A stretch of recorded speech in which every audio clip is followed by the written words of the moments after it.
It is Independence Eve here at Alumni Field as the Sanford Mainers are in town to take on the Keene SwampBats. Keene 17-6, Sanford 8-13. And it's shaping up to be an exciting night here at Alumni Field as we bring you into the broadcast booth. Hello, everybody. I'm Andrew Hillsman. Alongside me, Jackson Walsh. And Jackson, these two teams played each other last Saturday at Alumni Field, where the SwampBats had one of their most dominant wins of the 2025 season, winning 12-1. So Sensei will step into the batter's box to start us off. Alan Liberdoni calling balls and strikes as the first pitch just misses. We're underway at 6:34 p.m. here on the East Coast. Toomey swinging right over the top of it. Nothing in two. Lined out to left field as it eats up Jaros, and that will score the first run. He couldn't get to it in time, as the Mainers now lead 1-0 in the first with only one away. Another breaking ball just doesn't seem to be locating as Reese is going to throw out the lead runner, Tazi. They got the Mainers trying to get aggressive on the base pass, and there's two away.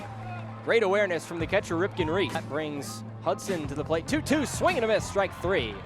As Walsh is able to get out of it with only one run allowed. We head to the home half of the first. Keene State won the Little East Conference this year. That one's laced out to left field, opposite field, back it goes. Leadoff shot, see ya. We're tied at 1. How about that from Herring? He hurt this team last time they played and making some noise in the first. That was a fastball from Floyd, and when Floyd got hurt at Danbury his last time out, which was last Tuesday on the Connecticut trip for the Mainers, he was giving up all his hits on fastballs. Everything was on a line, and not the start you want there. A rocket for Jack Herring, 97 off the bat, and it went 347 feet, 2-1. Ground ball, first base side, it gets by. And that'll send Reese to third. Throw in from Miller, not in time. Runners at the corners, one away. Another great example of fundamental hitting at the plate. 1-2, ground to the first base side, picked up by Hudson, and they'll get the out at the plate tonight. And that one will get away, and it'll score Romano easily as a wild pitch from Floyd makes it a 2-1 game. Now. 1-1, hit well, left field. Under it is Toomey, he makes the grab. But the Bats plate 2, they lead by 1. Swing and a miss, strike 3. That's a big comeback for Walsh.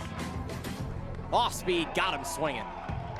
Works the fastball and then pulls the string as the Mainers go quietly with only one base hit. 0-1, high chopper, third base side, picked up in fair territory. Sensei has to rush the throw, but it gets away, and it'll go out of play as Bell will reach second. That was a really tough play for Sensei, and we talked about it, Andrew, as a guy that hasn't played third base in a college baseball game. Ground ball to the shortstop, Kirtley. Couple of shuffles, the throw, almost tagged him out on the jump by Hudson, but he's safe, and that scores Andrew Bell. We've been talking about a lot tonight, guys that haven't had a lot of time at positions. Kirtley hasn't had a lot of time at shortstop. We usually see Trey King there, Blake Schaff as well, but because of a depleted infield, Kirtley has to go to short and just airmail that throw a little bit. His game, 0-2. Broken bat in the infield, gonna be a tough play. Sensei barehand sort of first. Look at that. Got him. Great throw from Sensei. It's a guy that hasn't played a lot of third, but looks like a natural out there because of the fence in front of him. He doesn't want to dive head first into a fence. 1-2, and called strike 3 anyway. Yesterday, his first at-bat of the summer for Sanford. And swing and a miss, strike 3. 1-2-3 inning for Alex Walsh and the SwampBats as they lead by 2. With Jaros leading off of first. Ground ball, shallow in the infield, has to pick it up. Kent, throw to first. Not in time. Manolfi legs it out, an infield single. I mean, Nick Melton is just catching a lot of tough breaks on the mound right. And a couple of Mississippi FAU State definitely one. Indiana. The 2-2 again. Swing and a miss. Walsh finally put him away. His 6th strikeout of the night, and there's one down here in the 4th. We do it again on the 2-2. Check swing, and yes, he went around. The 2nd strikeout of the inning for Walsh, and he's up to 7 on the night. The 1-2 cut on and missed, and he got it. 4 innings of 1-run ball for Alex Walsh. 8 punch-outs, and the Bats lead 3-1 during the 9th inning. That makes sense. 2-0. This one hit well deep to left center field, and that's down for extra bases. Toomey fields it on the fence, and into second base with a double is Ripken Reese. Malone's 1-2. Right back to the breaking ball, and Kirtley could do nothing but look at it. First strikeout of the night for John Malone, and there's one down in the 5th. I remember that. Yeah. I can't think of the name either. The 1-1 to Sensai is hit well to deep center. Herring looks up, and it's out of here. First home run of the summer for Brendan Sensai. And that cuts the Keene lead to 1. It's 3-2 Bats. 350 feet on that, just a low middle fastball, or a low middle breaking ball, that gyro slider from Malone that just left it out over the heart of the plate a little too much, and that will get the Mainers fired up. It's a 3-2 game. For that low of strikeout numbers, he puts balls in play. The 1-0 is laced, and that's down for a base hit in right field. Leadoff single in the 5th for Chandler Tupou. Pitch can change an inning. The 0-2 in there, called strike 3. Caught him looking on the fastball at the bottom of the zone. Malone's 3-2. Called strike 3, froze him on the breaking ball. One-run game, Hooker deals. Called strike 3. Pop a homer this year, be a good time for one here. As this one's to the right side. Tupou picks it up underhand to Hooker, who makes a great play for the out.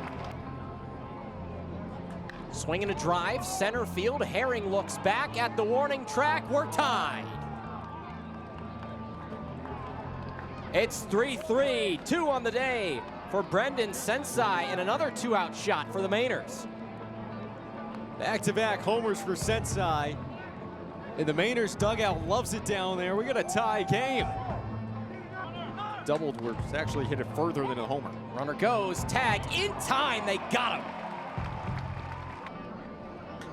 Swing and a flare out to right center field. Racing after it is Toomey, he puts it away. And now 3 consecutive 1-2-3 innings. Ben Griffith is wheeling and dealing in the NECBL. 2-2, swing and a miss, down he goes.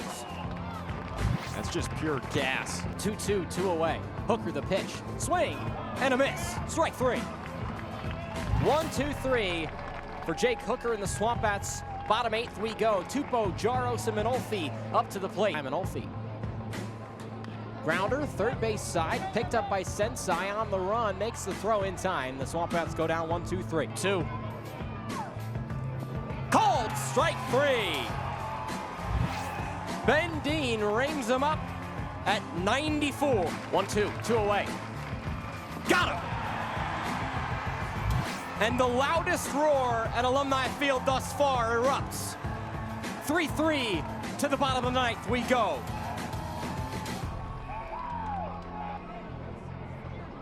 Less lightning. See, they're letting them play. The umpires haven't discussed anything. And now they will call time. Yep, they're bringing them off. And they are going to stop the game. Obviously, it stinks for everybody here, but yep, you got to have player safety is at the paramount. top of your list.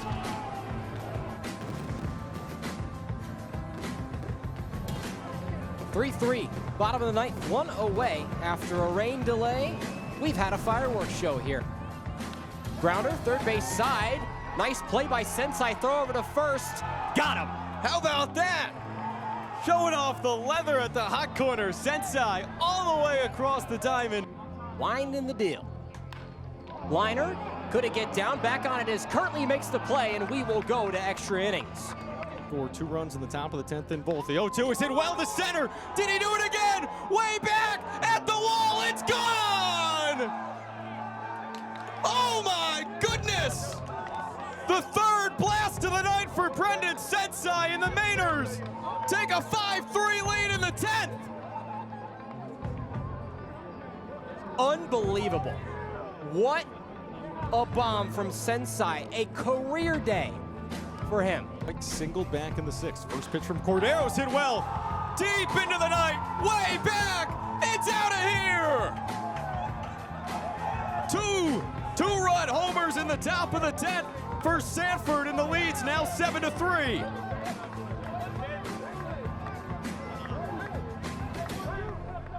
Tazi with his second home run in as many days.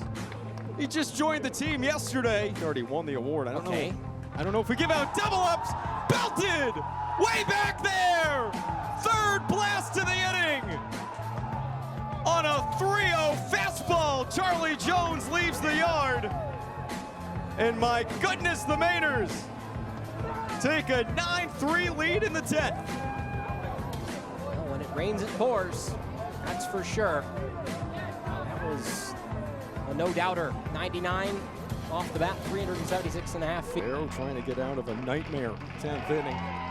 Swung on and missed. It gets away. Reese picks it up on to first. And the top of the 10th finally comes to an end for Keene, but not before Sanford explodes for 6 runs on 3 separate 2-run homers to center at most other parks. 1-1. Swing and a liner. That's through for base hit.